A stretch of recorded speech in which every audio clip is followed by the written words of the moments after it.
Operation सिंदूर पर दुनिया को ब्रीफ करेंगे भारतीय सांसद। केंद्र ने सर्वदलीय प्रतिनिधिमंडल का गठन किया। डेलीगेशन में अलग अलग दलों से सांसदों की 7 टीमों का गठन। प्रतिनिधिमंडल में कांग्रेस से शशि थरूर, बीजेपी से रविशंकर प्रसाद और बैजयंत पांडा, जेडीयू से संजय झा टीम का नेतृत्व करेंगे। एनसीपी से सुप्रिया सुले, डीएमके से कन्निमोझी करुणानिधि और शिवसेना से श्रीकांत शिंदे टीम का नेतृत्व करेंगे। प्रतिनिधिमंडल में शामिल करने पर शशि थरूर ने सरकार का आभार जताया। बोले, सम्मानित महसूस कर रहा हूं, राष्ट्रहित के लिए कभी पीछे नहीं हटूंगा। ऑपरेशन सिंदूर पर सांसदों के डेलीगेशन में शामिल करने पर रविशंकर प्रसाद बोले, मुझे प्रतिनिधिमंडल के नेतृत्व का सौभाग्य मिला। पीएम मोदी का बहुत आभार। हम मजबूती के साथ भारत का पक्ष रखेंगे। ऑपरेशन सिंदूर पर बने डेलीगेशन में शामिल करने पर सुप्रिया सुले ने सरकार का आभार जताया। ट्वीट कर लिखा, डेलीगेशन में शामिल होने पर सम्मानित महसूस कर रही हूं। आतंकवाद के खिलाफ पूरा देश एकजुट है। ऑपरेशन सिंदूर पर सर्वदलीय डेलीगेशन को लेकर सियासत। कांग्रेस ने डेलीगेशन के नामों पर आपत्ति जताई। कहा, जो 4 नाम दिए थे उसमें शशि थरूर का नाम नहीं था। डेलीगेशन के लिए भेजी गई कांग्रेस की लिस्ट में आनंद शर्मा, गौरव गोगोई का नाम, सैयद नसीर हुसैन और राजा बरार का भी नाम। डेलीगेशन में शशि थरूर का नाम होने पर संदीप दीक्षित बोले, बीजेपी इसमें भी राजनीति चाहती है। हमारी पार्टी ने दूसरे नेताओं के नाम दिए थे। कांग्रेस की लिस्ट में गौरव गोगोई का नाम होने पर असम के स्वयं हिमंता बिस्वा शर्मा ने उठाए सवाल। कहा, गोगोई की पत्नी पाकिस्तान की एनजीसी से जुड़ी, राष्ट्रहित में गोगोई का नाम हटाए कांग्रेस। पाकिस्तान के पीएम शहबाज शरीफ के ने माना 9-10 मई की रात उड़ गए थे उनके होश। आर्मी चीफ आसिम मुनीर ने रात करीब 2:30 बजे दी थी हिंदुस्तानी मिसाइल अटैक की जानकारी। पीएम शहबाज ने माना कि भारत ने संकेत दे दिए हैं कि वो पाकिस्तान में घुसकर हमला कर सकता है। भारतीय सेना के हमले में कई पाकिस्तानियों के मारे जाने की भी बात कबूल की। शहबाज शरीफ को लेकर पाकिस्तानी पत्रकार का बड़ा दावा। बोले, सीजफायर को लेकर शहबाज झूठ बोल रहे हैं। भारत ने पाकिस्तान की ईंट से ईंट बजा दी। पाकिस्तान का चेहरा फिर हुआ बेनकाब। भारत के अटैक में मारे गए आतंकियों की फैमिली को 1 करोड़ रुपए देगी शहबाज सरकार। आतंकियों के परिवार को 1 करोड़ देगी। आतंकी मसूद अजहर के परिवार को मिलेगा 14 करोड़ का मुआवजा। सेना में रैंक के हिसाब से दिया जाएगा मुआवजा।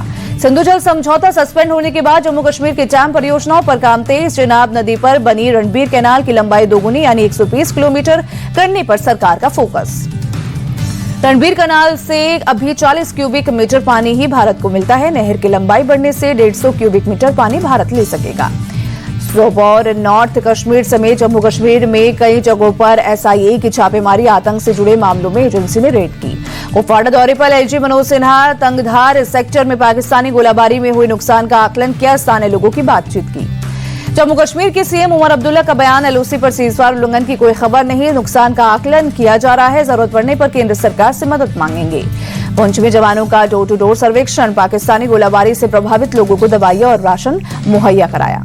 ऑपरेशन सिंदूर की सफलता के बाद सेना के सम्मान में हल्द्वानी में तिरंगा यात्रा निकाली गई। उत्तराखंड के मुख्यमंत्री पुष्कर सिंह धामी यात्रा में शामिल हुए।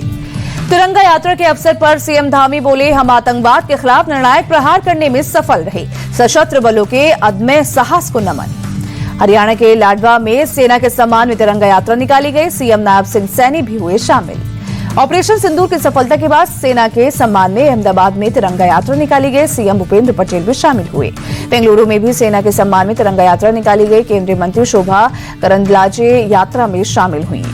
ऑपरेशन सिंदूर के सम्मान में बीजेपी सांसद मनोज तिवारी ने सिंदूर की ललकार के नाम से गाना जारी किया। बोले, देश की सेना पर हमें गर्व है। तुर्की अजरबैजान के खिलाफ बाइकआउट अभियान तेज। यूपी से 18,000 से ज्यादा टूर पैकेज कैंसिल। अजमेर के सेब व्यापारियों ने तुर्की के सेब का बहिष्कार किया। तुर्की के पाकिस्तान को समर्थन देने पर व्यापारियों ने बहिष्कार का फैसला लिया। इंडिगो टर्किश एयरलाइंस डील का एयर इंडिया ने किया विरोध। सरकार से लीजिंग डील पर रोक लगाने की अपील की। कहा, डील पर रोक लगाएं, ये राष्ट्रीय सुरक्षा के लिए खतरनाक। ऑपरेशन सिंदूर के बाद डिफेंस शेयरों में लगातार तेजी। कोचीन शिपयार्ड और मजगांव टॉक के शेयर 13% तक चढ़े। पारस डिफेंस में 20% का अपर सर्किट लगा। दुनिया में भारत की पॉलिसी की तारीफ। ब्रिटिश सिक्योरिटी एक्सपर्ट वॉल्टर लेडविग का बयान। बोले, भारत ने आतंक के खिलाफ नीति बदली। आतंक के खिलाफ भारत का जबरदस्त एक्शन। पाकिस्तान को लेकर जगतगुरु स्वामी रामभद्राचार्य बोले, ऑपरेशन सिंदूर से हमने पहलगाम हमले का बदला लिया है। पाकिस्तान को फिर से खड़ा होने में 1 सदी लग जाएगी। कर्नल सोफिया पर एमपी के मंत्री विजय शाह के बयान पर सपा सांसद अवधेश प्रसाद बोले, विजय शाह का बयान निंदनीय। उन्हें मंत्री पद से तुरंत हटाना चाहिए। बीजेपी उन्हें पार्टी से निकाले। आरजेडी नेता मृत्युंजय तिवारी का बीजेपी पर अटैक। कहा, सेना का अपमान करने वालों पर क्यों नहीं हुई कार्रवाई। देश सेना का अपमान बर्दाश्त नहीं करेगा। पटना को सीएम नीतीश कुमार की सौगात, मल्टी मॉडल हब, पार्किंग और अंडरग्राउंड सबवे का उद्घाटन किया। जीपीओ से पटना जंक्शन जाने वाली यात्रियों को होगी आसानी। यूपी के सीएम योगी आदित्यनाथ ने आयुष विभाग की समीक्षा बैठक की, अधिकारियों से कामकाज की जानकारी ली। दिल्ली के सिंगलपुर गांव पहुंची सीएम रेखा गुप्ता, नई जल पाइपलाइन का उद्घाटन किया। कई स्थानीय लोग और नेता मौजूद रहे। मुंबई में एनआईए का बड़ी कार्रवाई, एयरपोर्ट से आईएसआईएस के स्लीपर मॉड्यूल के 2 आतंकी गिरफ्तार, लंबे वक्त से फरार थे अब्दुल्ला फयाज शेख और तालहा खान।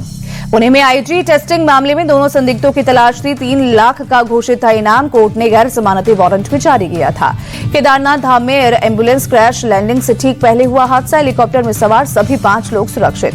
हिमाचल के रामपुर बुशहर में बिरशी मेले का आयोजन, बड़ी संख्या में लोग शामिल हुए। देश के विदेशी मुद्रा भंडार में 4.5 अरब डॉलर की बढ़ोतरी, 9 मई को समाप्त सप्ताह में 4.55 अरब डॉलर बढ़कर 690.62 अरब डॉलर पर पहुंचा विदेशी मुद्रा भंडार। संयुक्त राष्ट्र ने 2025 के लिए भारत की आर्थिक वृद्धि दर का अनुमान घटाकर 6.3% किया। जनवरी की रिपोर्ट में संयुक्त राष्ट्र ने 6.6% का अनुमान जताया था। जेंसोल इंजीनियरिंग के खिलाफ दिवालिया याचिका पर होगी सुनवाई। इरेडा ने 510 करोड़ के डिफॉल्ट मामले में दायर की थी अर्जी।